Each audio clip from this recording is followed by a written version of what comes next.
I'm excited to talk about Princess Diaries, but and what's funny is I guess I realized I had seen this movie a lot growing up, but not in a way that like I was sitting and watching it, but more to the idea that in my family's house, the kitchen and the living room is open floor plan. So if you were in the kitchen and someone had something on in the TV in the living room, you would hear it or see it. And so I feel like my sister must have watched this movie a lot.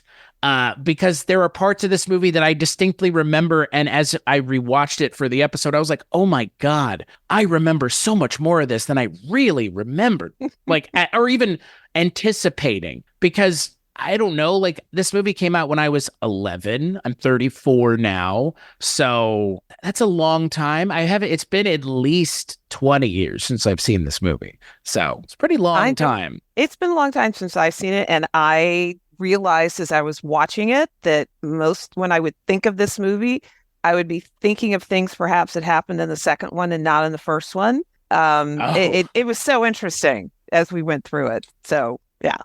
Yeah, I worked on this movie. I was at Disney when this movie came out and I was in marketing.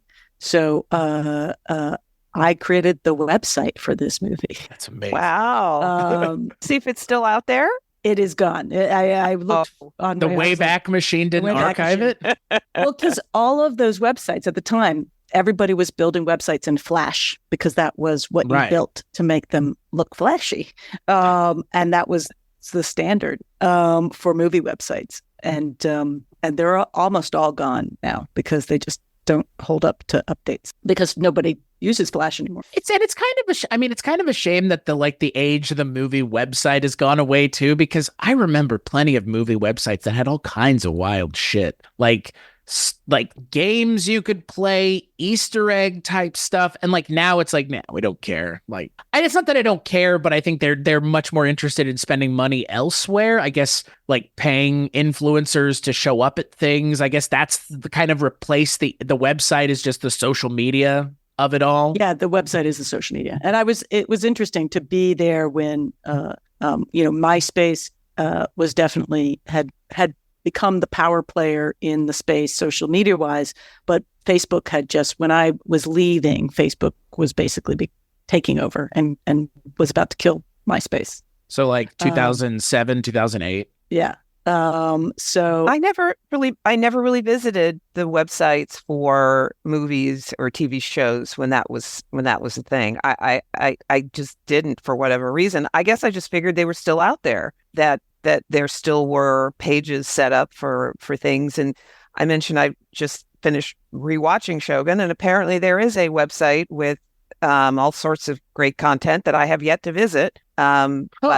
But still, supposedly it exists. But they still typically do stuff for franchise. Like there's StarWars.com, and they become when they move to franchises. Like one of the last big jobs I did was for DreamWorks on Dragons 2 to create the Dragons franchise site. And I was sort of brought in because they were moving to a franchise model and had not done that before. And so we built a site to last for, basically they wanted to last for 3 years. I said, you can't promise 3 years in the internet, but I can give you 2 for sure.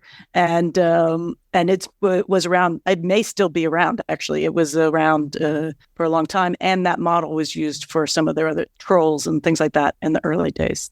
I don't know that it's still up. Because again, that was Dragons 2 time. So it's a long time in the world of digital media. I just pulled up the Shogun website. It's on the FX Networks site. It's, I guess, a subset of that, and it's got all kinds of stuff here that I may spend some time, if not today, then tomorrow, diving deep into, because I'm obsessed, I have to admit.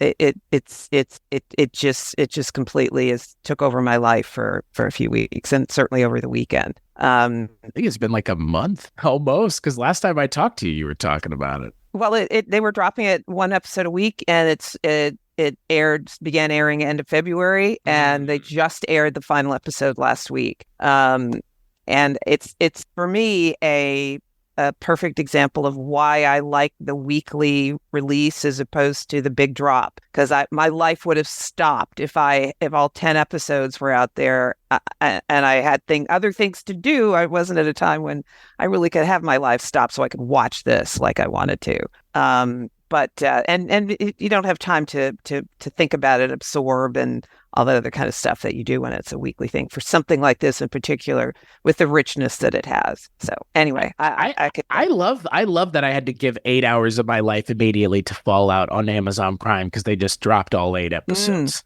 No, I'm with you. I think that like, even to just talk about like the way you advertise things, like it's to bring it back like kind of towards the movie, we're talking about the idea of dropping something all at once and then not being able to capitalize on the advertising for 8 weeks is kind of insane, because like we've kind of already alluded to, they don't really make movie websites anymore. But for the longest time, for like a decade, that was the premier way to advertise your movie or your TV show or whatever is sort of project you were working on in this space. And now I think everything is exactly that. It's like fx.com, and then you can go to the page. So it all feels kind of a piece. It's not its own thing anymore. And so much is now on social. So the instead of trying to get people to a destination site, because you lose on every click, right? Right. If you're trying to get people somewhere, every click you lose half your people. You just do it because people are busy. So, when now you can look up showtimes too. I mean, buying tickets and showtimes and all that stuff is super easy to do now. If the internet was working, correctly, it should be super easy to do. It used to be super easy to do about 5 years ago. But it just is a different time. But it was such an interesting time to be at Disney, to be in digital marketing, which was then called internet marketing. But had many names. It was like new media. But it was the time where you spent a good portion of your day building decks to prove that advertising on the internet and spending money on the internet was valuable and was important. And the Princess Diaries was such an interesting time for Disney, because it was back when they made very charming live action films that were in kind of an old school way, and they did a lot of them, and were very successful with it. These were not super expensive films, but they almost all did very well. Hey, Susan, you brought us all, but you beat me to it.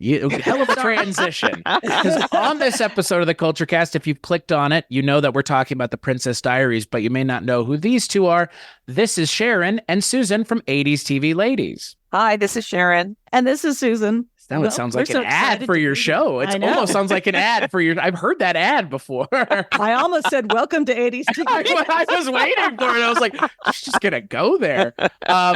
Before we talk about Princess Diaries, if the listeners of this show, for some reason, haven't found y'all's show, what would they find on 80s TV Ladies if they were to go looking? At 80s TV Ladies, we look back at female-driven television shows from the 1980s from a modern feminist perspective. We do also sometimes cover the 70s and 90s, and we have on a lot of guests, and sometimes it's just Sharon and I talking and giving you information about the films, or mostly our opinion about the TV shows that we watched and how they look now. And but we also have amazing guests on from these shows, either in front of or behind the camera, and modern television makers talking about the shows that inspired them. The first season we covered Scarecrow and Mrs. King, Remington Steele and Cagney and Lacey. Second season, it was It's a Living, otherwise known as Making a Living. We also covered Moonlighting, and we're in the process of finishing up our coverage starting our coverage, actually, of A Different World. Yes, we have almost finished recording it. So that's why but we haven't dropped it yet. So we're starting A Different World, and soon. And we also covered Designing Women. And now we're crafting season 3, trying to figure out what we're going to cover. I knew I'd forgotten something, but for the life of me, forgetting Designing Women. Really, Sharon? I know. That's a you, Sharon. I mean, I can't believe it. So I was actually looking through where I take my notes, and last night, and I came upon the notes from the first time you and I talked about 80s TV ladies 3 years ago now, almost. And it was crazy because I was like, oh my God, like look at how much of this was there even then. So I'm always very proud of y'all's show and where, being nominated for awards and such. So hopefully y'all won the Webby. I don't know. We didn't win the Webby. You didn't? Okay. We were nominated. You came in second, right? Well, we were coming in second in the People's Voice. We don't know what we came in final because they turn off or you can see sure. right before. But I think we were second because we were really second the whole time. Yeah. The whole time. Hey, you know what? Second there's only one other better than second. That's first. So, we'll take it. Absolutely. It's nice to be nominated, and we were nominated in a different category, but on the same press release as, Michelle Obama and huge people, Taylor Swift, and all sorts of crazy, very big stars. So I think the Kelsey Brothers show got nominated for a Webby again. I think they won. I think so too. Oh, yeah, I think they won. Yeah. Oh, I mean, here's the problem. If you're in that category, even as a star, you're like, yeah, what the fuck are we supposed to do? Like they're associated with the biggest person on the planet, bigger than Jesus at this point. Like if not as big as Jesus. So, she's not saying it, but I will. I will give them a little credit though, in that they had started their media rise before the Taylor Swift of it all began. That's true. Because the brothers played against each other, or their teams played against each other in the Super Bowl the year before. So that kind of started the whole thing. Philadelphia versus Kansas City. Kansas City won. Their mother was famously wearing a jersey that had half one son, half the other. So, Didn't Travis Kelce also have a show on Peacock, like a kind of bachelor show? I'm pretty sure it's like one of those like Travis Kelce tries to meet a suitor. I'm pretty sure. A nice girl. Yeah, it wouldn't surprise me in the least. Right? Man, he found one. I guess must be nice to have been the one he found. Jeez Louise. I mean, to be fair, I don't know to give him credit or not, but now he's known as Taylor Swift's boyfriend. I mean, that's where I heard of him. And that's true. So, as not being a super sports person, but he's a huge star in the sports world, but Taylor Swift's kind of a huge star everywhere. Yeah. So she can do whatever she wants. She and Beyonce can just be out there. I got to give you credit. There was a dating show called Catching Kelsey. See? I wasn't joking. I was like, I know I heard of this, and it was like a long time ago because he looks like a fucking baby in the show. 2016, almost a decade ago at this point. Yeah. Oh, wow. Yeah. I tend to ignore dating shows, so if I heard about it, I must have erased it from my mind. So, do you think him and Taylor have sat and watched the show together, and they're just like, "Ha, that's weird"? Maybe that's where she was like, "He's cute." doing the research. She put him on a list, and she took her 10 years to get there. Yeah. Speaking of people who have taken 10 years to come back, let's talk about The Princess Diaries, which is Anne Hathaway's first movie. Mia Thermopolis is a little clumsy and totally unnoticed. Oops, somebody sat on me again. August 3rd, all that's going to change. You are Princess of Genovia. Me? Whoa. Fate made it possible. I can teach you to walk, talk like a princess. But only she can make it happen. I think you'd make a very fine princess. You didn't realize it was frozen. The Princess Diaries, rated G, starts August 3rd. It's kind of weird. I guess Anne Hathaway kind of disappeared for like a decade, is kind of what I've read. I guess post everything where she hosted the Oscars with James Franco, I guess for whatever reason, she has had a tough time since then finding work in the industry up until like recently. Yeah, I don't know what the deal is, but it's weird to kind of think about that in perspective of this is her first movie. Because wouldn't you love for this to be your first movie? Opposite Julie Andrews? What's not to like? What's not to... Julie Andrews? Yeah. I've always been a big fan of hers. I think since this and the TV show she did before that, and I don't understand to this day why the internet turned on her after she won her Academy Award. It really did, though, right? Like, see, you know what I'm talking about. It's wild. Absolutely. I don't understand. Like many things, I don't understand what happened. Because it wasn't like she said something. No, like, no, it wasn't some like, oh, and then she turns out she punched somebody. No, she was around in New York a lot during, I think, that time. So I don't know if she was doing theater or not, but here's the thing. I kind of do think if Anna Hathaway wants to work, she works, but what she works on, and maybe she just didn't like anything that was coming her way. I also think there's like a perception of Anne Hathaway that she's always fighting, which is she is snooty, I guess. Like, I don't get it. Like, she holds herself in a certain way that I think maybe could be off-putting for some people. And I get it, but I don't feel that way about Anne Hathaway. I think for the most part, the things I've seen her in, I've enjoyed. But I could see that perception working against her because someone like Katherine Heigl also has that problem where people are like, well, she's kind of, the way she holds herself is off-putting. It's like, that's not really a problem with them as much as a problem with you. Katherine Heigl, after she won an Emmy, was a bit kind of what's the word I'm looking for?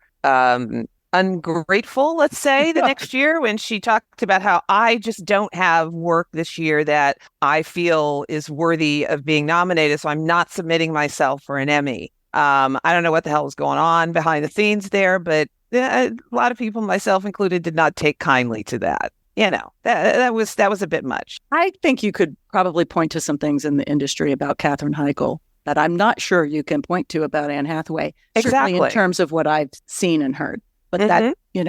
And what I'm getting at is I think it's unfair to associate the two because I don't think Anne Hathaway's really done anything. Like the internet turned on Lin-Manuel Miranda too. Like they seemingly have no kind of internal locus of control when it comes to who they attack. At some point, they just kind of go and they don't stop. So here's the thing. She did some really interesting work that's weird. Like she did this film called Colossal in 2016 that is insane. Is that the one where she like controls the like kaiju? Yes. Yeah.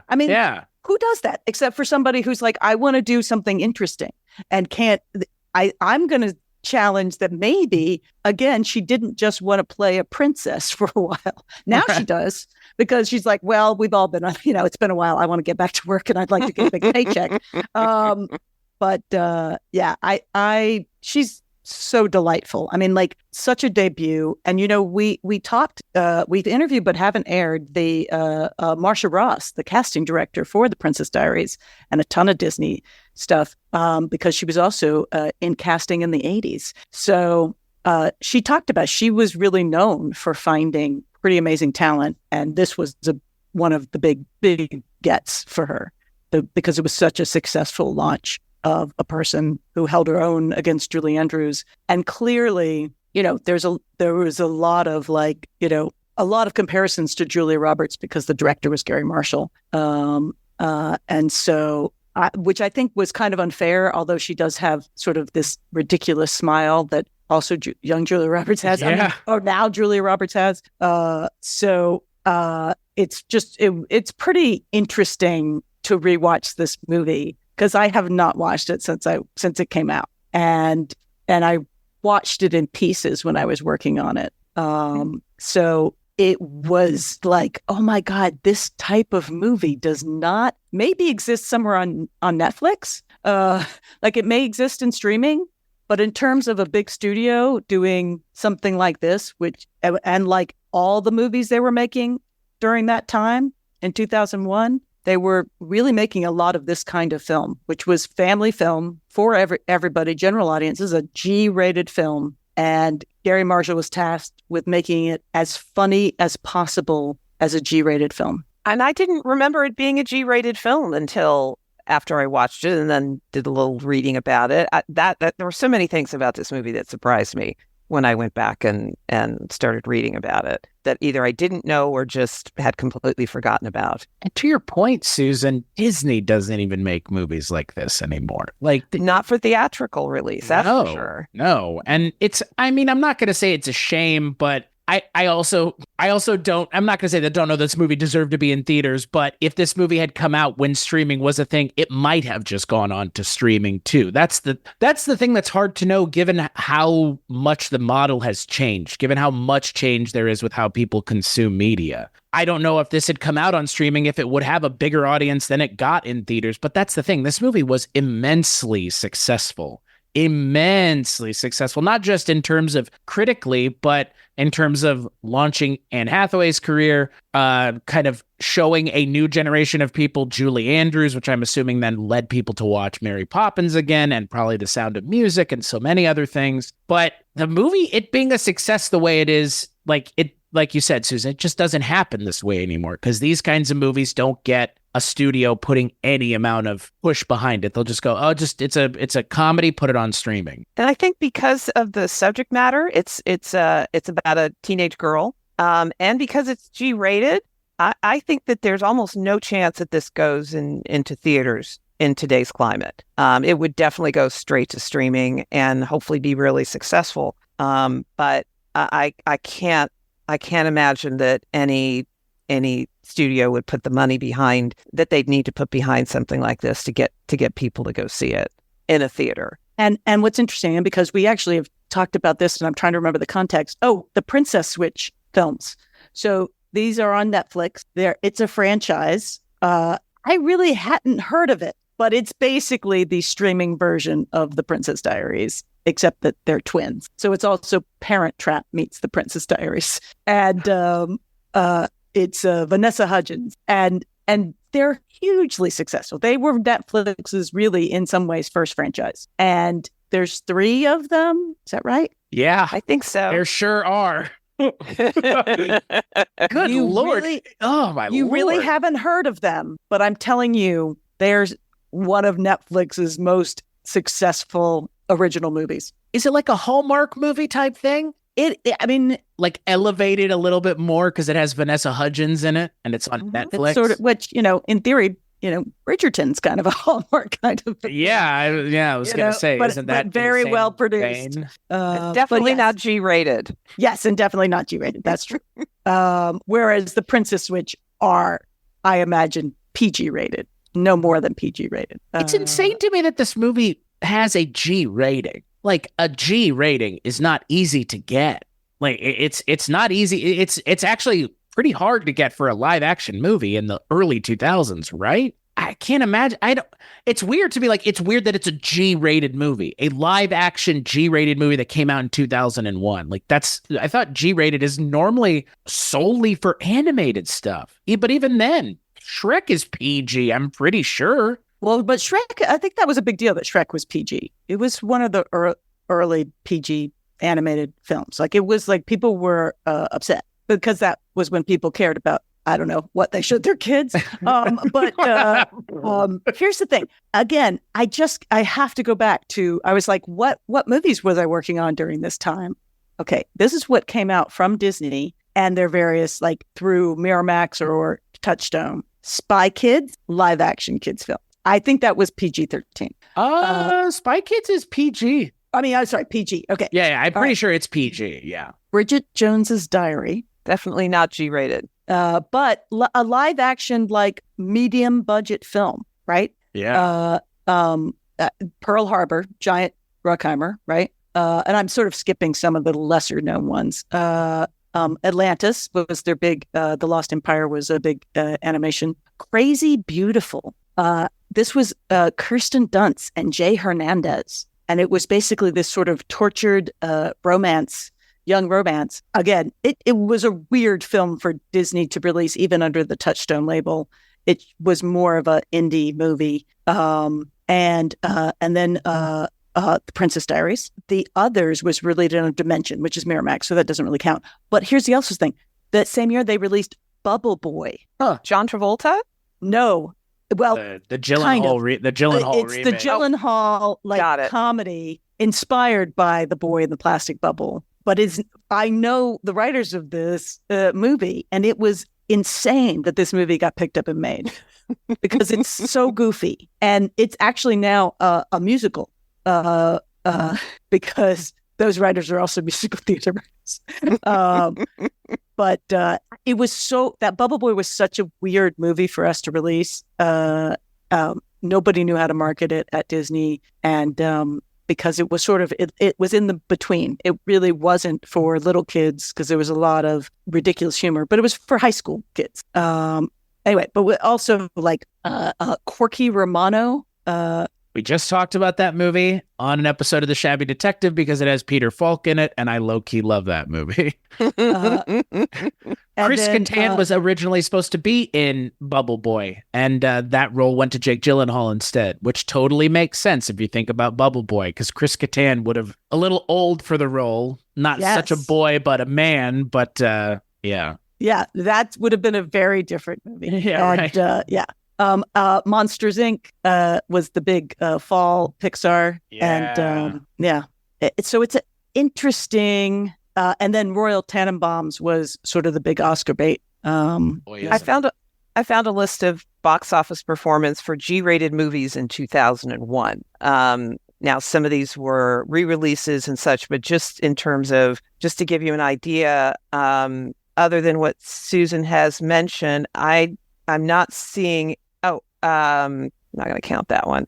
I'm not really seeing anything else that was released that year. Down from the Mountain, I don't know what that is, was released that year. The Trumpet of the Swan, I have no idea what that is. I think that was an animated, The Trumpet of the Swan, but there's a non-Disney. Yeah, but there's really these are really not movies necessarily that are not animated. I mean, Princess Diaries is the really the of this category is really the only one that's there that's a G-rated movie. Most of the rest of them are truly like kid focused, like, grade school kind of kids, it seems. There was a real challenge going on at Disney for this time because there was a real challenge of how much do we honor Walt and Walt's vision for the company, and how much do we do what we think we have to do to move into the 21st century.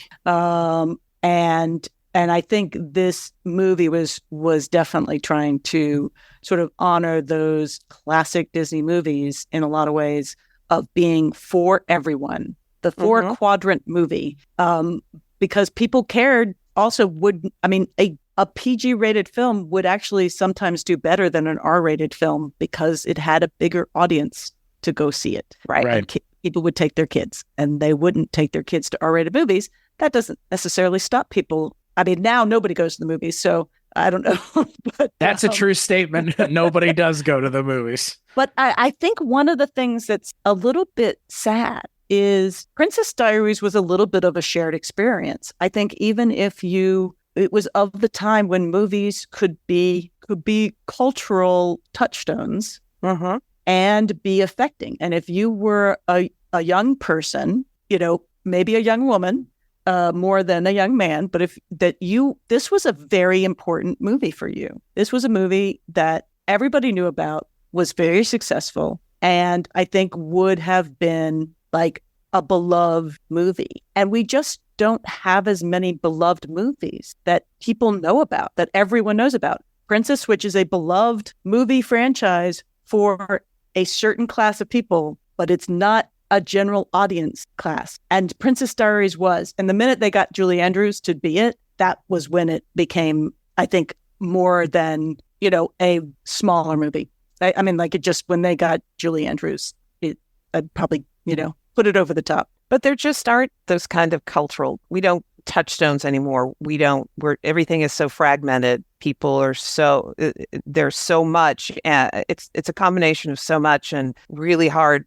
The quantity making it so much harder for something to pierce through and become something that everybody not only is aware of, but has seen. It takes something like, the Taylor Swift concert movie or something like that. And Barbie, I think, that we talked about was, so it's interesting because I swear there are parents who are showing Princess Diaries to their kids. I believe it. Why wouldn't And they? I don't know what these kids are going to show to their kids. The Princess Diaries. I think, I genuinely, like, I went and saw The Mummy from 1999 last week in the movie theaters. That movie came out when I was 9 years old. The people that were in the theater were people around my age because it clearly made an impact on them when it was my age. And this is the same. I see this to be the same kind of movie for a certain group of people that are going to have kids, if they haven't already, that are going to then show it to their kids. Because they don't make these kinds of movies anymore. You said it yourself, Susan. They just don't. And if they do, they make it on streaming. But when the pipe was only one pipe for the longest time, and now it's like a million pipes, not everybody's going to stand in front of the same pipe to get water is kind of what it feels like. And like you alluded to, Sharon, given how much it's been split now, people can literally not watch anything new that comes out in theaters, but still watch new things everywhere else and still watch a whole host of new things. It's just, I'm not going to theaters to see the new stuff because plenty of new stuff comes out every week on Hulu, Peacock, Netflix, HBO Max.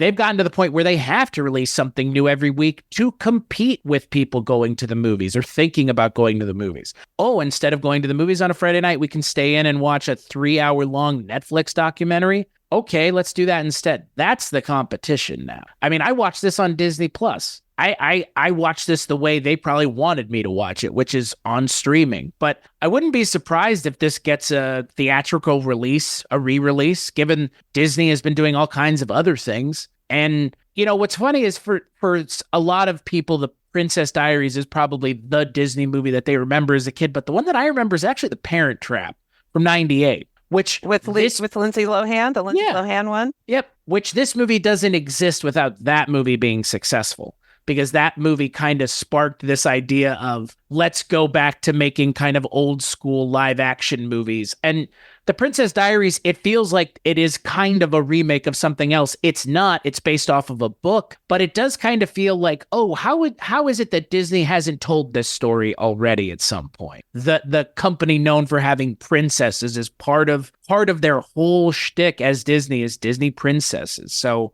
yeah, it kind of just works part and parcel with what Disney kind of is, I think, now for a lot of people. Yeah, the whole idea of just this average girl doesn't know that she's an actual princess. It's Harry Potter, right? Like it's also, you know, but even better because there are tiaras involved here. And it's Julie Andrews. Exactly. And it's Julie Andrews. I mean, she had sort of she was still in stuff, but she had sort of semi-retired. Yeah, she had. And because she had some voice issues. And so I think it was a big deal for them to get her back. And I have to say, this was also a film I got to meet Gary Marshall on. I was on the set of The Princess Diaries and talking with Gary Marshall and his son, who was working on the film as well. And he was amazing, super nice guy, great interview. I was interviewing him, we're behind the scenes stuff. And I did not meet Anne Hathaway. She wasn't there. And I was on the set when Julie Andrews was there, but I did not meet her. I wasn't on the set when she was shooting. She was coming in to look at things, I guess. I don't know. But she was there in the stage. That was about as close as I got. But from all indications, Gary Marshall seems to have been one of those people who believed that you needed to have a good time if you were making a movie. What's the point otherwise? You get to make a movie. I unlike you, I've never met him, but I have read and heard many stories about what joy there was on his sets, you know, primarily. So, it's such a fun movie. It really is. I was really happy to go back and rewatch it. And we haven't really talked about the movie. Not yet. Not yet. I'm curious, Chris, what you thought of it on a rewatch. I think it's interesting. I mean, look, I maybe to kind of your point from before, Susan, what are people, that have kids now? What are their kids going to show their kids? I do wonder if something like this would play for that audience of, or if it would even play for an audience of like, people in their like early teens right now. I do feel like the movie for me has aged perfectly fine. I don't know for people significantly younger than me read that as like 10 to like not 10 but 20 years younger than me, so people kind of in middle school and high school right now, probably in that range. I don't know if they would even care about watching movies, let alone this one, because I think part of the reason people don't go to movies is because kids in high school aren't telling their parents, I want to go see a movie on Friday, or I want to go to the movies with my friends. I just don't think that's part of it anymore. So in terms of how I feel it's aged and kind of where it lands for me, I still think this movie works like fucking gangbusters. I think that Julie Andrews is fantastic. If you told me that this wasn't Anne Hathaway's first role, I wouldn't believe you anyways. She doesn't seem like someone who's never done this before. And I know it wasn't that she'd never done it before, but at the level she's doing it in this movie, she had never done it before. And that is, again, there are so many people that, their first movie, nobody wants to talk about it. Don't talk about Attack of the Killer Tomatoes 2, which George Clooney was in. Like, let's not talk about those movies. Let's talk about the things I'm in now. Can you imagine this being your first thing? Like, of course you want to fucking talk about it. You're probably, and I know it's kind of the truth, Anne Hathaway's continually being pestered about a third one of these movies, still to this day. Recently, I think as recently as 2022, they were like, it might still happen. It's like, who is that movie for in 2025, 26, 27? Were it to ever come out? People my age. But I think the thing that would be smart if they were to make something else would be to obviously, you would have it be Anne Hathaway's daughter in the movie or something to that effect, so you can kind of bridge the gap. And I think, to your point, Susan, about Barbie, making it something like Barbie where we can try to bring as many people in as possible, because there are groups of people who have seen this movie that are disparate from one another, that if you found a way to kind of bridge the gap, you might get more out of this, I would say, film franchise, but there are two of the movies. You would get more out of it in the long term as opposed to just, oh, it's these two movies. I'm sure they'll do something, but I think the reason they're even contemplating is because this movie is so successful and still works. It feels like this could have been an animated Disney movie, really. Like just the way the story is being told and the way I think it's the quintessential Disney princess story, frankly. In terms of the way I interpret the story and where we're supposed to be, if you have it be a normal person, again, you've alluded to the Harry Potterness of it all, a normal person finding out that they're not, in fact, as normal as they appear, that is, again, like there's something so universal about it that there was no way this movie wasn't going to work. I don't even think Disney expected it to work as well as it did, because it made a lot of money, and Anne Hathaway and Julie Andrews are both very successful, not just because of how good they are, but because of how successful this movie was. Absolutely. And the whole cast, I'm going to say, is pretty phenomenal. Yeah. I mean, it's got all the great Gary Marshall people, Hector Elizondo, but the entire cast, Mandy Moore, Sandra Oh. Here's the funny thing. So they really were seriously talking in like 2015, 2016 about a 3, and then Gary Marshall died. And so then things got put on hold. But they're still talking about it like last week, like yesterday. Sandra Oh apparently introduced Anne Hathaway on the Kelly Clarkson show by reenacting one of her phone scene from the Princess Diaries. See, even in 2024, still has yesterday. Yeah. April 30th, 2024. And then the People article goes on to talk about, but will there be a third? And here's what Julie Andrews has said about it, which is basically like, probably not, but I think we should all move on. And but you never know. And then Anne Hathaway said, well, we're having a lot of dialogue. I think we're getting close. And so, but if you got Julie Andrews for one scene, right? Exactly. Yep. All you need. Exactly. We don't give me no CGI Julie Andrews, please. No, you need actual Julie Andrews to be the Grand Queen mother, and you need Anne Hathaway for 4 or 5 scenes, and then you circle it around her daughter or whoever. The new. Well, how will they live on? Do you need Chris Pine, who ostensibly is the was the one she married? Chris Pine. So, and that's the thing. For some reason in my head, I also conflated the two, and I thought Chris Pine showed up at the end of Princess Diaries. I was like, oh yeah, of course he did. Now I was I was leaving Disney around 2004. So I worked a little bit on Princess Diaries too, but not for the whole thing. Because so I didn't. So it was funny. I was just like, well, Chris Pine was in the first one, right? But he wasn't. He was in the second one, and it was his debut as well, right? Like it was his big. I think it was his big breakout, at least. I didn't. Oh, interesting. Yeah, I think, and that was the time also where Disney was doing that. I know, you were right, by the way. That was Chris Pine's film debut. No shit. Straight up. That's crazy. That's what Disney really liked doing, both with their own pipeline of Disney Channel to movies, right? Which is Lindsay Lohan for sure. And all the music stars.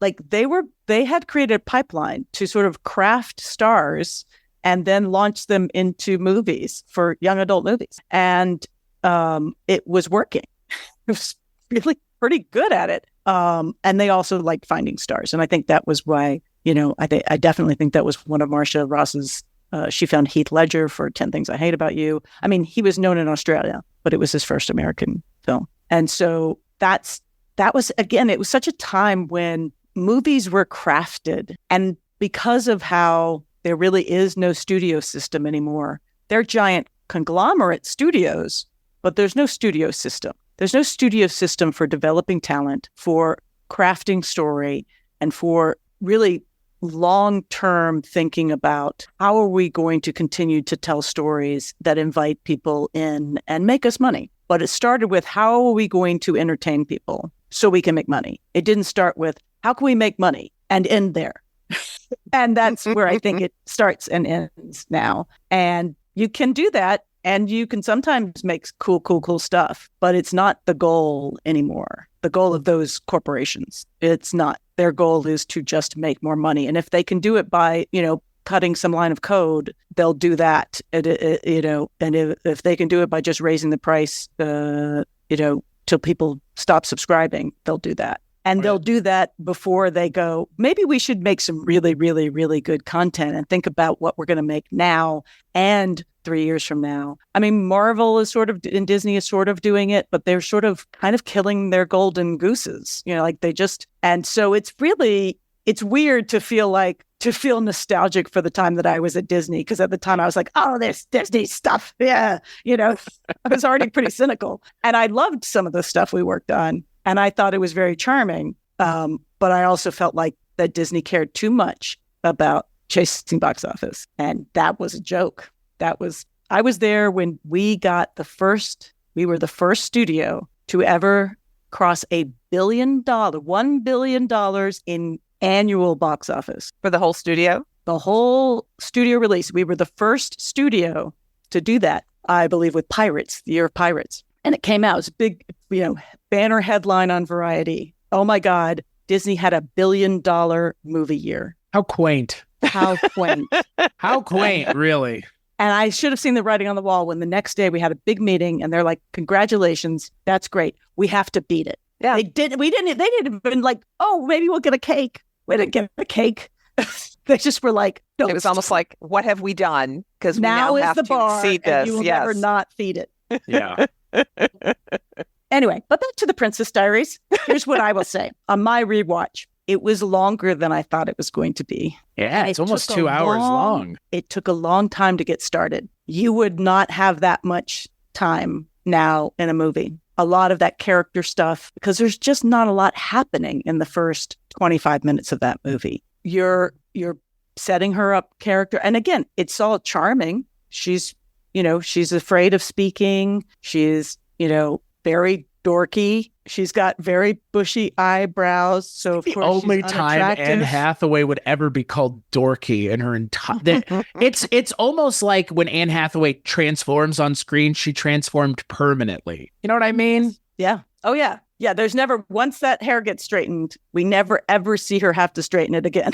Right. It's just like that for the rest of her life. Yeah. But I don't know. And yet it's very, very charming. But there's so many goofy things in this, like Fat Louie, the cat. I've forgotten how much screen time and a plot point Fat Louie gets. I'd forgotten Fat Louie even existed. There are at least 11 reaction shots of the cat in this movie. And I think there's more because I only started counting after I began to notice it. Now, I hear what you're saying, though, about the amount of time that they took with the setup. I hadn't really pinged on it, I guess, because I was just enjoying it, I get. But it's not the way that storytelling is done on screen now. You get maybe 5 minutes and then, you're off to whatever is happening next. People are I kind of liked wallowing in some of that and really getting to know her and getting to know her world. So I hadn't really thought about it that way, but I appreciated it. Appreciated the time they took. Well, and I think it's because it's Anne Hathaway that it works so well, because she's just so charming on her own, effortlessly charming, be it as kind of the dorky version of herself or then the version, more towards the end of the film. But it's not that I don't think this movie would have worked with anybody else, but if you in doing the research, come across some of the other names, including the initial name that the role was offered to, which was Juliette Lewis, who was almost 30 at the time that this movie would have come out, would not have worked. I mean, it honestly barely works with Anne Hathaway. Once she's no longer dorky looking, she looks like more of an adult than anybody else does at that school. So them kind of frizzing her hair up and giving her glasses probably cut 5 years off of her age, and given where the movie's trying to kind of put her, I think that works. But yeah, Juliette Lewis, just I couldn't see this movie being a massive success with Juliette Lewis as the lead. Not because I don't like Juliette Lewis, but I couldn't see it. Not the way that this movie plays the character, and not the way, I couldn't even imagine Juliette Lewis and Julie Andrews interacting. Yeah, I mean, she was a different, Juliette Lewis was, would have been a different take, and very different. And she would have been pretty old for this part. Yeah. Anne Hathaway is almost too old for the part, really. Yeah. Like, she's is she meant to be 16, 17? Well, she says 15. She doesn't have her license. Okay. Well, she's 19 in real life. I was also surprised that the movie isn't like, oh, she's a senior in high school and she's finding this out. I was like, no, she's meant to be like a kid. And it's like, Anne Hathaway doesn't look like a kid the moment those glasses come off and her hair is straight. And she actually looks just like the way she looks now. Like, Anne Hathaway has aged immensely well for someone who's in the industry, obviously, but she doesn't look the age of the character at all. But I think it kind of just works because, again, Anne Hathaway just is too charming to let anything else be the focus. Because in her performance, she brings out that 15-year-old energy, that 15-year-oldness that makes you believe that this is a 15-year-old girl that's still finding her way and trying to figure out who find herself in all of this. I will say, though, that I had to just sort of let go of my feelings about how she didn't know about this. She seemed to know something about her father, that he existed, but apparently didn't know that he was a prince of some sort.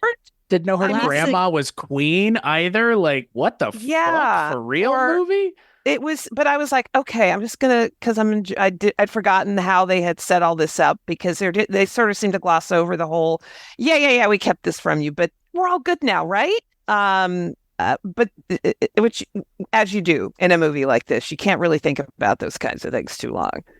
Classic Disney parent trapping is what we call it. Anne Hathaway doesn't talk about all the therapy she has to go to because her mom lied to her entire life. Is that what you're saying? There's none of that here. Oh, I forgive you, Mom, because we're rich now, right? And I have a father who sends me gifts on my birthday, but has never visited me ever. Is that how it works to be in charge of a country? You're not allowed to leave? Or you can't take 2 weeks. Yeah. Or told me who he was, or that he's overrunning a country. Nobody thought that. Yeah. Again, I just said, let it go. It's fine. This is a fairy tale. This is not anything remotely real. So move on.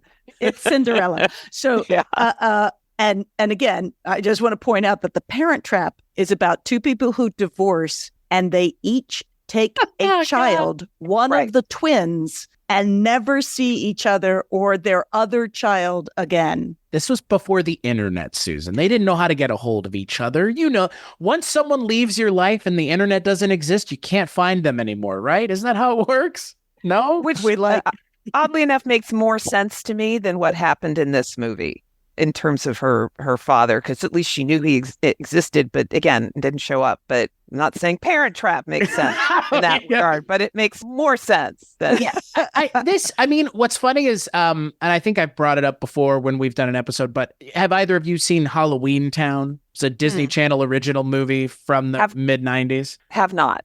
So I've seen it. In Halloween Town, it's similar to the setup here where the family and the woman who's their mom is the normal one, and the father was the son of Debbie Reynolds. Debbie Reynolds. Right. So it's that thing of, well, Debbie Reynolds lives in Halloween Town and we don't realize that she's coming to the real world to spend time with us, and we've never asked why it only happens on Halloween once a year. It's like this movie tries to thread that needle and being like, well, he's your dad, but he's not here, but we can't really explain why he's not here, but he's just dead now too. Like, on top of everything else, the Disney of it all, of course, the dad has to be dead.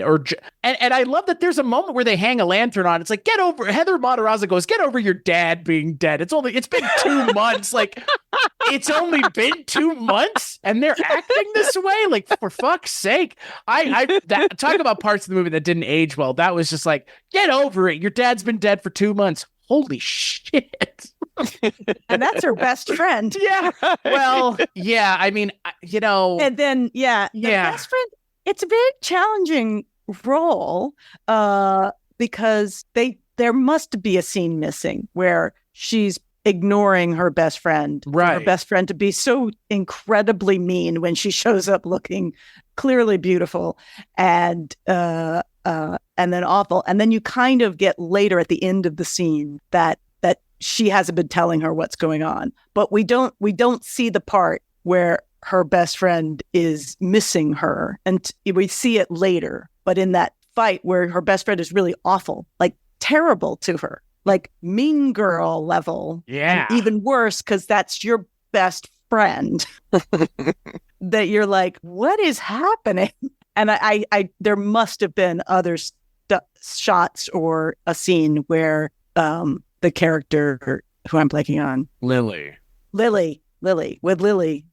I feel like Lily got cut out of there were probably other Lily scenes. Well, I would assume she doesn't come back for the second one because she does. Oh, for the whole movie? Yeah. Oh, okay. Because I mean, I know she's there in the second one, and again, I don't know that I've ever seen the second one. I have seen the second one relatively recently. I don't remember the circumstances, but I want to say like within the last few years. But she is definitely back in 2. She just doesn't. In this movie, it's such a bizarre character to write that way because you're not endearing her to the audience by treating the main character like garbage. In a scene where that character should be like, wow, you look really different. Not you look like shit. Like what the, it's so, she's such a bizarre character in the movie because she doesn't play the role of the friend the way you would expect, because if you had friends that treated you that way, I don't think they would be your friends very long. She's like gatekeeping her own friend.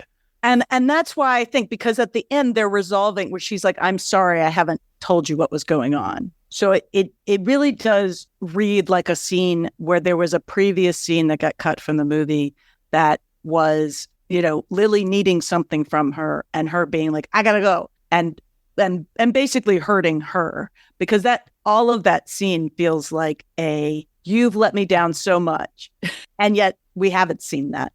We've seen her doing this other thing. But anyway, it was a little startling because I had remembered the part of Hector Elizondo saying, here's what you need to do, and being amazing and great and like the best, uncle, dad, security guy, driver in the world. And I just assumed it was in response to one of the mean girls being awful to her. And it was in response to her best friend being awful to her. See, it's interesting because I think when I was watching that section, I think I reacted very differently than the two of you, in that I think what was going through my mind is that Mia was keeping this from her friend, possibly because she was told to and she couldn't tell anybody. And at least that was the impression that I got. And so I could certainly understand her also 15-year-old friend maybe not responding very maturely to finding out what was actually going on that supposedly her best friend had not been telling her about.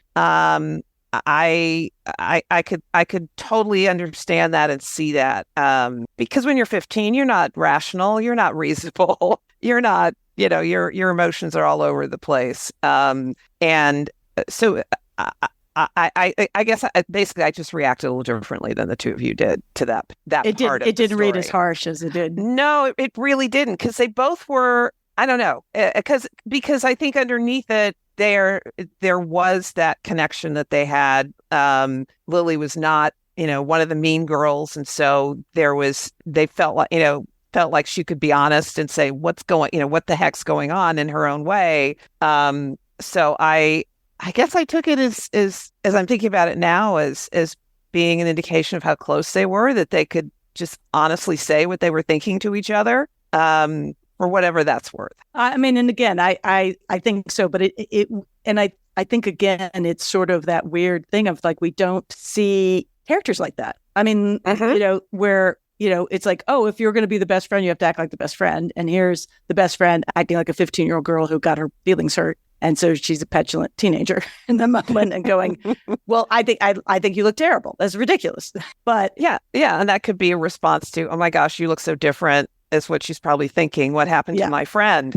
What happened to the girl that's my best friend, that this person doesn't look like her? She looks like the mean girls, And here's the part I did not remember. And when the credits first came up, I was like, what? That Whitney Houston produced this? Yes. And the second one, for that matter. Yes. Well, I mean, Shonda Rhimes wrote the second one, for God's sake. I didn't know any of this. I'm like, I was like, I totally did not know that. And I was on the movie. But nobody lets me in those meetings. They were just like, can you sell some tickets? But clearly it wasn't something that they wanted to use in terms of marketing for this movie for some strange and odd reason, perhaps. Because otherwise, I think it was at that time where she was starting to produce all kinds of things. I mean, she's she had a production company and she was producing a lot of stuff. Like, did she do she did the Cheetah Girls? The Cheetah Girls, yeah. So this clearly was something that she developed, her company developed, and then went on. But and so it was under her banner. But I don't know that she produced it the same way I think some of the ones that she starred in, because I think she was also producers on The Preacher's Wife. I think that was through her company. And that Cinderella TV movie she did as well. With Brandy. Yes. Whatever her name was. Not Raven Simone. That was Cheetah Girls. Yes. Correct. Yeah. Correct. But yeah, I didn't know or just didn't remember that Whitney Houston was involved in any way, shape, or form with this movie. That was quite a surprise. And apparently there was, I came across an article about that hit the internet a few years back since Twitter's been around, and people were also losing their minds when they realized it because they didn't know either. It just wasn't something that was really out there, which again really surprises me. Why wouldn't they have made that part of the marketing of this movie? Maybe they felt they didn't need to because they had Julie Andrews. I don't know, but it still seems a little surprising. Well, given that they go from the producers from fucking Whitney Houston. I mean, there you go. Like, does that name not carry any weight? Because it should. You would think, yeah. Well, I think because she wasn't in it, and I think if they had pushed it more, people would have assumed she was going to be in it. That's fair. And I'm curious if at some point she was supposed to be the queen. And that's what I was wondering, because again, like the movie kind of checks all the boxes, especially some. I mean, there are a couple boxes that the movie checks that I don't think it would anymore, like the Robert Schwartzman character needing to be there. Who I always look at him like, that's not Jason Schwartzman. I know it's not Jason Schwartzman, but it looks just like Jason Schwartzman.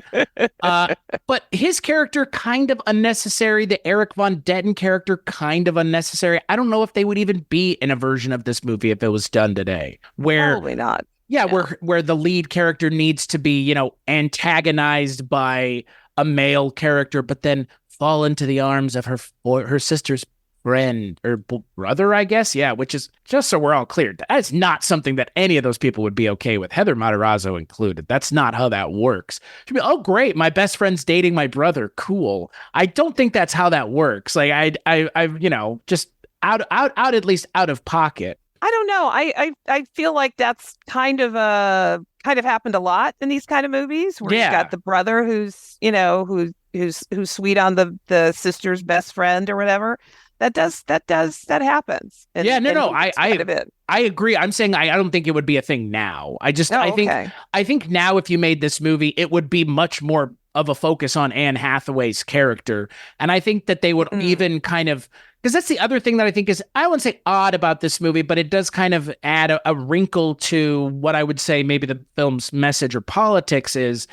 I think and when you were talking about it, Sharon, the way that you reacted to that scene where her friend is kind of freaking out to her appearance, I think the movie does everything in its power to avoid doing the thing that a lot of these movies do where, oh, they took her glasses off and straightened her hair and now she has the confidence of a queen or of a princess. And I think the movie tries to and bristles at that idea being associated with this movie because I think that this movie's much better written than those kinds of movies. Like, what's the movie? It's got Freddie Prinze Jr., and it's literally that movie where it's like, I dare you to take the ugliest girl in school and turn her beautiful. And they literally just take her glasses off and do her hair. And like, that's kind of a complicated message to have because your personal appearance should not affect your confidence level or the way you feel about yourself. And I think that's a message that would be part of the movie now, but it's kind of a complicated thing in 2001 because the movie tries to step out of the way of it.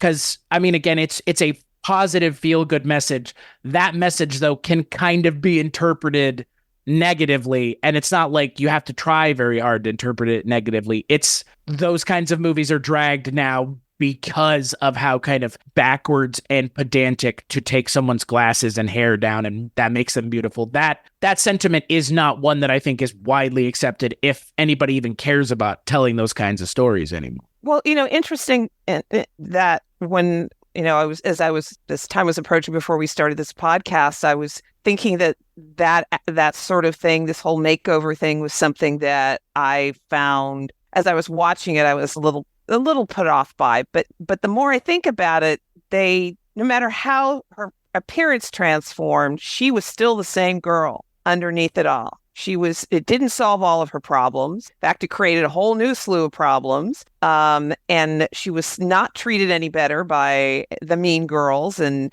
the boys weren't falling all over her. They were the one guy who she kind of had a crush on was only interested in her because he wanted to be famous. It had nothing to do with her. So I think they treated it as best they could in a movie of 2001 that was G-rated. As the more I think about it. Well, and I agree with you, Sharon. I think what's interesting too is so much of that makeover is also, we need to teach you. It's a little Eliza Doolittle, like, we've got to teach you how to be a real princess. So it's in the guise of, you need to be able to present yourself more royally, right? And I still love where she falls off the chair when she's like, you need to, like she doesn't know how to, like, on one hand, you're like, it's really beautifully done. And on the other hand, you're like, she doesn't know how to cross her legs. What? She's such a great physical comedian.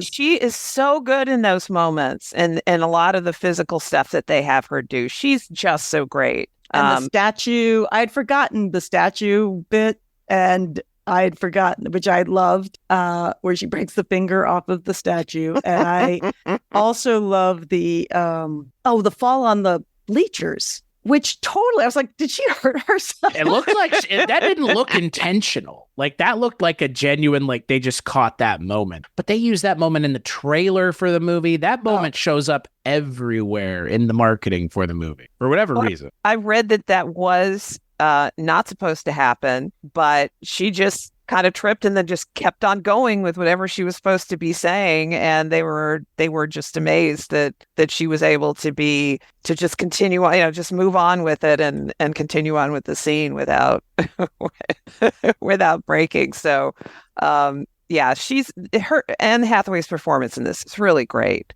She's really great in this, especially for being so young and for it being her first movie. She was very lucky that she had, I think, Gary Marshall as her director in this, because he probably made things very easy in that way for her. And oh my God, you're acting opposite Julie Andrews. The scene with the trolley and the car, I was just like, this is great. I want to see more Julie Andrews. Yeah, it still was a little bit weird that she was illegally driving a car. Again, on one, you're like, okay, well, she's with an adult, but that adult doesn't have a license and she doesn't have her license on her, but that's still okay. But then when she's like, oh, my big plan is to get to the ball in the rain in my car that barely works and doesn't have a top, and I'm not legally allowed to drive by myself. I'm like, there is public transportation, and she does have a scooter. Like, When she literally crashes into public transportation.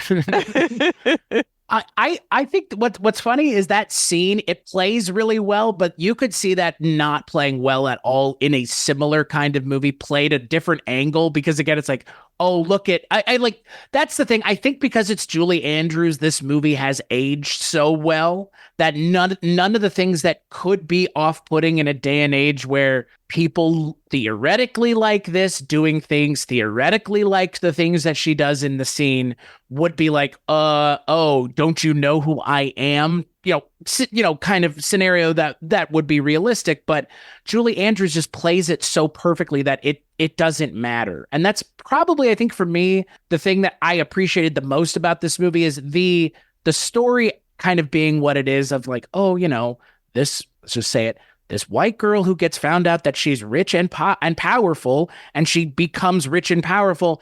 That story doesn't play well anymore for a whole host of reasons. But for this movie's benefit, you have two actors who are so effortlessly charming, it doesn't matter. When she's knighting people with a fucking umbrella, it's like, okay, fine. Like I give into this movie and the kind of fantastical fairy tale world that it created. Because it's enchanted adjacent. I mean, it's the real world, but it's not really the real world at all. Like, not in the way that the movie is kind of pretending it is. But that's okay. It's a modern day fairy tale. Yeah, it's a Gary Marshall world.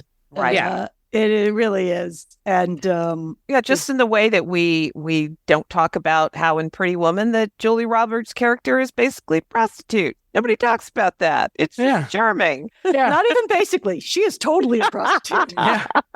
But don't let the movie tell you that, because it's that's not what the movie's interested in doing. And like, I only say this because a couple months ago I watched for the first time Oliver, the musical, and I was put off by it because it's a little blonde-haired, blue-eyed white kid who gets everything he wants and more. And it's like, that message does not play well anymore, like, for a whole host of reasons. But here it works because it's Julie Andrews and Anne Hathaway. It doesn't matter. It doesn't matter how kind of poorly the message may have aged. It's perfectly fine here. Because again, we live in a time of royals still. I mean, Prince Harry and Meghan Markle. Oh my God, that Prince William moment was really upsetting. You're like, oh, by the way, I think she's dead. Because I think she's dead. I think she's in a coma, by the way. Just FYI. Oh. The princess that's over in England. Oh, interesting. That we have not seen for 5 months. Oh, wait a minute. No one has. She did a video. Yes, but they also no went one to like else there. They went to like a farmer's market and they were walking. That's not around. her. That's not her. That's not her. That has already been debunked. That is totally not her.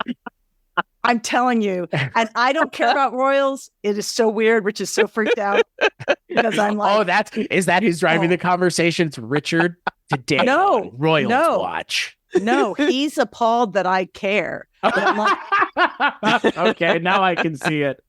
He's like, where is this coming from? I'm like, listen, no woman should be able to disappear and not actually be seen. That's fair. For 5 months, particularly one whose job it is to be out in the world. To be Big seen. Daddy with his C is being out in the world. She cannot. I don't know why she cannot, but that video, why was he not sitting next to her? Sitting next to her. On the bench. Hello, on the bench. Here's my video. I see. I have cancer and I have support of my family, except none of them are here. Only the one child has been seen. I am very concerned. Wait, are you positing then that it is what, like a body double with like a CGI like face superimposed on top of it? It is not that hard. See, I know it's not. That's what I'm saying. Like, that's not that hard, even like that.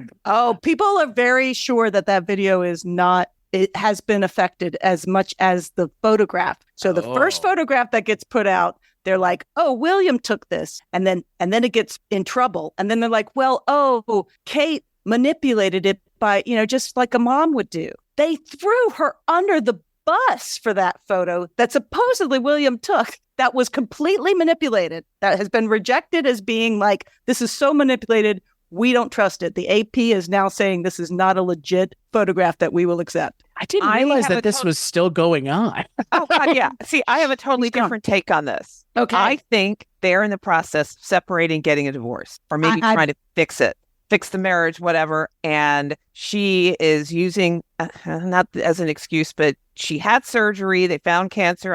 I can't imagine they would lie about that. Who lies about cancer, right? Yeah, exactly. So even before that, they were kind of already sort of negotiating what the going forward was going to be. And I think she's using this as an opportunity to just say, peace out. I'm just going to sit at home until this all gets worked out. Because there's really no excuse for her not to be working. There's no excuse. Or not just to show up. Yeah. I'm telling you, I truly believe if she's in negotiations, wouldn't it be better to show up at Easter? No. Absolutely not. This is her only. I can't believe we're going into this. I know. It speaks to the way the real royal in our country would be received, I think, is the point. No, it's very disturbing to me. I just think that if it is in fact that the marriage is on the verge of breaking up or has broken up, that her best move is to disappear. Because otherwise, it just makes it that much. If she comes back, they have to make it look like everything's fine. And if everything's not fine between them, then she will become the bad person right now, everybody's, people are like, oh, poor Kate, recovering, et cetera. Now, obviously we don't know what all the details about her condition, but as a cancer survivor myself who went back to work and worked hours and during chemo and during radiation, et cetera, I don't understand why she can't work considering what she does for quote unquote work. So shots fired.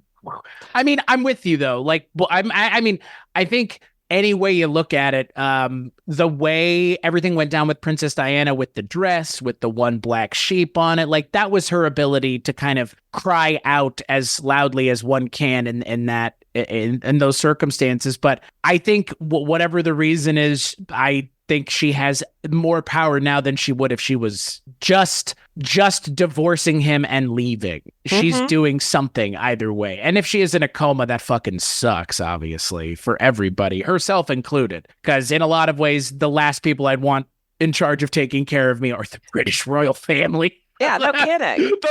Group of fucking people. I mean, I wouldn't want them booking me a taxi. I wouldn't want them taking care of me in a hospital.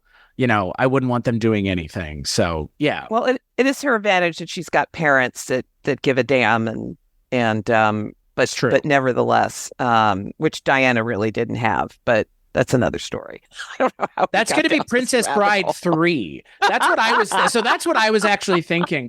Would it be too dark to have Princess Bride 3 be Chris Pine and his daughter and Anne Hathaway is dead? Like at the beginning of the movie, she dies. Have Anne Hathaway. Why? I mean, why? Her dad's not in this movie. It could be the inverse of what we get in this movie. The Princess Bride 3 is taking the scenario of, oh, she doesn't know that her mom is Anne Hathaway for whatever reason. You figure out a way to make that work. I don't know how you do that in 2024, but realistically, you make it where she doesn't know who her mom is and her dad is Chris Pine. But I guess that doesn't work because Chris Pine is a royal himself. So maybe you have to have, if you don't have Anne Hathaway in the movie, she has to be dead before the movie starts. No, you have to have Anne Hathaway in the movie. If you can, you have to have Julie Andrews in the movie. Again, you just need it for one scene. And what you have is her daughter is like, abolish the royals. Oh, okay. Monarchy is dead, and I am out of here, and you guys are crazy. There you go. There it is. Thank you. You're welcome. How does Chris Pine factor into this is my question. And they've been living separately. They've been doing the thing of like, we're pretending we're together, but we've grown apart because there's too much pressure on us. And now we have to come together to find and bring back our daughter. So you don't like my darkest timeline of Anne Hathaway's dead at the beginning? I'm sorry. I mean, I was just trading in typical Disney tropes. How many Disney animated movies open with one of the parents not there and dead off screen? A lot of them. Well, almost all of them. There's that great scene in the second Wreck-It Ralph movie with all the princesses and they're all talking about how they've got a dead parent. Right. I haven't seen that. It's absolutely hilarious. It's the best scene in the whole movie, in my opinion. But Frozen goes 2 steps further and kills both the fucking parents. Both the parents are gone. See, I don't want dead parents. If Chris Pine isn't willing to do this, and I can't imagine he would be, put him in a coma. At least he's not dead. Put him in a coma. God, I don't know how that's better. I think there's at least a possibility he could wake up. That's fair. And maybe anyway, but at least he's not. He's not. I guess I was fantasy writing the version of Princess Diaries if it was on Disney Plus as like a TV show, as opposed to like an actual movie. But I mean, would Anne Hathaway do a Disney Plus limited series called The Princess Diaries? Just called The Princess Diaries? Would she do that in this day and age? A series? Yeah, that's what it would be, right? It would be like a limited series. It'd be like 4 to 5 episodes. They did that Santa Claus thing, and that they brought like everybody back. I can't believe Tim Allen. Well, I can't believe Tim Allen's cashing a paycheck on Santa Claus still. Must be nice. But I mean, that's kind of the way Disney does these kinds of things now. National Treasure didn't get a 3rd movie. It got a limited series run on Disney Plus. Like, that's what I would imagine it would be like a limited series, which, I don't know. You said, hey, Anne Hathaway, you want to do 4 30-minute episodes? She might acquiesce to that more than like a actual, movie. Well, maybe because I just want another movie. I've got to say no to that. I've got to say no. Anne is holding out for theatrical release, and so is Julie Andrews. She deserves it. She deserves a theatrical release. I mean, that's the thing. Even the second movie, even the sequel to this film made a bunch of money on a small budget. Not as small of a budget as the first film, but almost tripled the budget of the film. Like that is because of the success of these movies and Julie Andrews and Anne Hathaway. Mm-hmm. Absolutely. And Shonda Rhimes, apparently. Which is crazy that Shonda Rhimes wrote the story and screenplay. So, well, before Grey's Anatomy, she also wrote a Disney movie that Britney Spears starred in that I cannot remember. Crossroads? Yes. Yeah. What a movie. Have not seen it, I have to admit. A Britney Spears vehicle film. I mean, have you seen it? It's not great. It's not okay. I mean, it's not great, but it's also not terrible. Like the thing that's kind of fucked up about it is knowing what we know now about Britney Spears, like her real life. Like the movie is just, it's just kind of sad because it's just one more like thing that she talks about in her book as like, I was doing it, but I wasn't getting to do it the way I wanted to do it. Like, but she's probably the best part of the entire movie. She's not bad. And Zoe Saldana is in that movie as well. And I think, oh wow, the chick from Orange is the New Black, the one that plays like the meth head, Taryn Manning, I think she's also like Dan Aykroyd in it. Yeah, it's not terrible. Goodness. Yeah, it's like, and again, written by Shonda Rhimes, so it can't be that bad. Like, she knows what she's doing as a screenwriter. So true.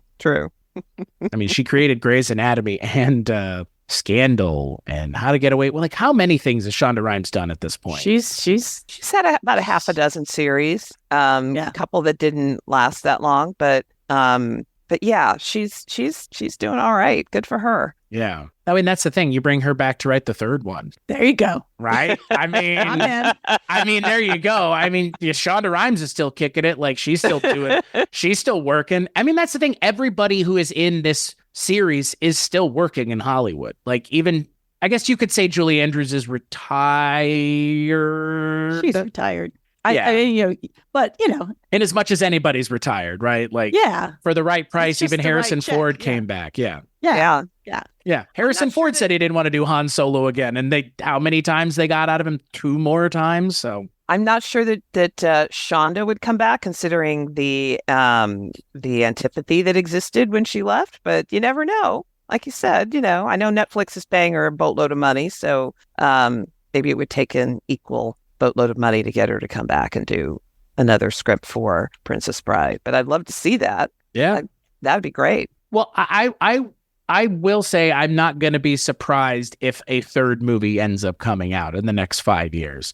Nor am I. Yeah. Yeah. And I think it really is based on the success of this movie specifically. I mean, the sequel obviously helps, but this movie is just, it's a charming movie even now. Even as we, the three of us, have kind of picked apart some of the more contrived bits that wouldn't work in 2024. It still works because it doesn't feel like it's really trying to be reality anyways. Like, would anybody in the real world of San Francisco 2001 care about some teenage royal and be like having paparazzi out the ass following them? Like, I just don't think so. But I if you're do. talking, I do. really? I do. Well, in this world of social media, are you kidding me? That's what I was saying. Like, now Yeah. it makes perfect sense, but like in 2001, it's like, but like again, Have it feels you like seen it feels the just Harry and Meghan? Like all everybody wants to do is get a picture of them. I guess I'm more speaking to the idea that she's like a teenager in like high school. If at the point where the movie would have to be now, it makes total sense. But I'm more saying like I understand why they're doing it because it has to be this heightened reality where like she is the center of the world and everybody is watching a high school public access show. Like that's a thing that actually matters in this universe if she's on it or not. So that's more what I'm getting at. Like the fact that it is kind of this heightened fairy tale reality, but meant to be the real world, I think is why this movie works because it doesn't necessarily feel like it's set in 2001. It just kind of feels timeless in when it's set. It's set in Gary Marshall's Disneyland. Yeah, pretty much. I mean, Gary Marshall just, I think his direction is obviously what really puts this movie over the top. Yeah. I mean, and just again, I'm just going to say Julie Andrews, Hector Elizondo, and Anne Hathaway. Like they're just so, each of them, super watchable. Yeah. I mean, Julie Andrews ends up having she doesn't come back and make a movie every year for the next 10 years, but this also brings her kind of back into the fold of working again in Hollywood in a substantial way. So that in and of itself, I think is pretty important as a movie because given the amount of Julie Andrews stuff we watched, the 2 or 3 of us now, like it's interesting to see that, she'd kind of been done doing things, but here she comes back and it's like, why did she ever leave? She's so fucking charming. Like, Jesus. I mean, we know why she left because of a number of reasons, including health reasons, but like she didn't lose a step, I guess is my point. And what's amazing is to watch Anne Hathaway, who is not Julie Andrews, hold her own with Julie Andrews. And now we see where Anne Hathaway has gone as an actress, and it makes total sense because Anne Hathaway has won an Academy Award of her own. And she is considered to be one of Hollywood's leading ladies who she is cast in high profile stuff all the time. But if she's in your film, that kind of makes it a high profile movie because she's in it. So, and this being the start of that, it's obvious from the moment she's on screen who the people in this movie that are going to be stars going forward are. And it's like Anne Hathaway can't take your eyes off of her at all. But all the cast, I mean, delightful seeing Mandy Moore there. Sandra Oh is just having a blast. And Heather Matarazzo. I mean, again, she's super fun. I think there's some challenging scenes because she doesn't get to do much of the fun stuff. But and if I had not known that was Mandy Moore, I don't know that I would have recognized her. Yeah. So it was really great to see her. I think this was her first movie role too. But she was great. Yeah. And then they just give her a song, and then they right. That was the moment where you're like, does she sing in another profession? And I always forget how good of an actress Mandy Moore is. My wife watched This Is Us, which is a Mandy Moore show. I mean, she's really good in the show. And here it's not Mandy Moore the actress, it's Mandy Moore the singer. Because this is in her, I say, talking about Britney Spears, her Britney Spears era of being, a teen idol. So, but she's great playing. Kind of the thankless role, but that's fine. Every teen movie needs a dickhead to antagonize, and the female dickhead characters are always of a piece. But Mandy Moore seems to be having a good time playing it. So yeah, it was a delightful rewatch, and it took me back to the sweet innocent years of 2001. This movie really feels pre 9/11, doesn't it? That's the ultimate takeaway. Is it pre 2000 July of 2001 was a much different time. Or I guess this movie came out technically in August, so which is crazy. It's 23 years old this year. Wow. Yeah. Man, it really was right in the sweet part of our innocence. Yeah, like this really how fun this movie feels, and how quaint. So. Anything else we want to talk about with the Princess Diaries? I think I got just that Fat Louie, man. I know that Fat Louie also, that cat is working hard, and definitely comes back in 2. Played by the same cat actor, probably. Who knows? Probably not. 4 years later, probably not. 3 years later. Fat Louie, apparently the real name of said cat, because he is playing himself for the credits. So, in case anybody was wondering. Oh my gosh. So I'll kick it to Sharon, then Susan. Final thoughts on the Princess Diaries. It's a lovely, delightful movie from what feels like almost a different era, with a magnificent film performance by Anne Hathaway and a welcome return to the silver screen by Julie Andrews. Wow, that's beautiful. You said it perfectly. I got nothing to add except that we have not seen that woman in like 4 months. I'm back at it again. Where is the Princess of Wales? Because I think this needs to be a rolling part of any time you're on the show. We'll just ask you, Susan, where is she? Where is Kate Middleton? She has not been legitimately seen, I believe, since December 25th. Can you imagine if you hadn't seen me since December of last year? You would have got worried within like a week, right? You would have been like, where is Chris? Did he die? No. Yeah. How is the Princess of Wales able to disappear for 5 months? We've got basically one video and then these 3 very not approved photos. I would say the photos are not legit. And the video in the store, that's not her. That's not her at all, period. But the video on the bench, there's that. So either she is very, very ill, or worse, or she is a really, really powerful manipulator and is pulling out all the stops to control their separation and split. Yeah, I get what she wants. I don't blame her for a bit. And cancer may be in there, all of it. But I think there's nefarious things afoot. I'm not buying it. Princesses should be seen. That's their job. That's their job. On occasion, in person, by more than one person, by real people in the world. Not just they need to show themselves, for goodness sake. Just a little hey, it was just their anniversary. Like the 29th was their anniversary, and they released an unseen picture from their wedding, not a new picture of the 2 of them. Just how hard would it be? The 2 of them holding hands, looking sad because she has cancer. Wouldn't that be what a normal royals would do, or even normal people? I think it reinforces my feeling that the negotiations behind the scenes of her trying to get what she wants, what she needs out of their impending separation / divorce, or gets what she wants in agreeing to stay with him, that is still underway. Okay. I hope you're right. Maybe they're going to intense counseling, for goodness sake. I hope so. I hope that this is involving serious therapy where they are working on themselves and their marriage and taking care of their children. What if that's the plot of the Princess Diaries 3? They just take this moment, Anne Hathaway disappears, and Chris Pine's like, I don't know where she went. And it's like a national treasure type thing. They have to find her because she went missing. But then it turns out she's just been dead the whole time. Oh, God.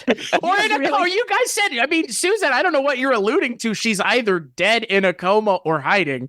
But dead is one of the options, isn't it? Like you're saying it in no uncertain terms, but I'm just going to outright say it. Like I am just saying this is what I've read in the internet, mostly Twitter sphere. And I have now become concerned because this woman has not legitimately been seen for a long, long time, and no woman should be able to disappear. And apparently I am reading about this stuff in the wrong places because I have not heard or seen any speculation about that. Twitter is very either. concerned. That's probably I don't go to Twitter. I don't go to Twitter, so maybe that's the problem for me. I thought that after that video came out that the discourse was over and everybody was like, "Oh, she just has cancer." I didn't realize people were still going. Ooh, that's fun. That's fun. That's fun. It's the internet, of course, right? Ad nauseum. Some people stopped and some people just kept going.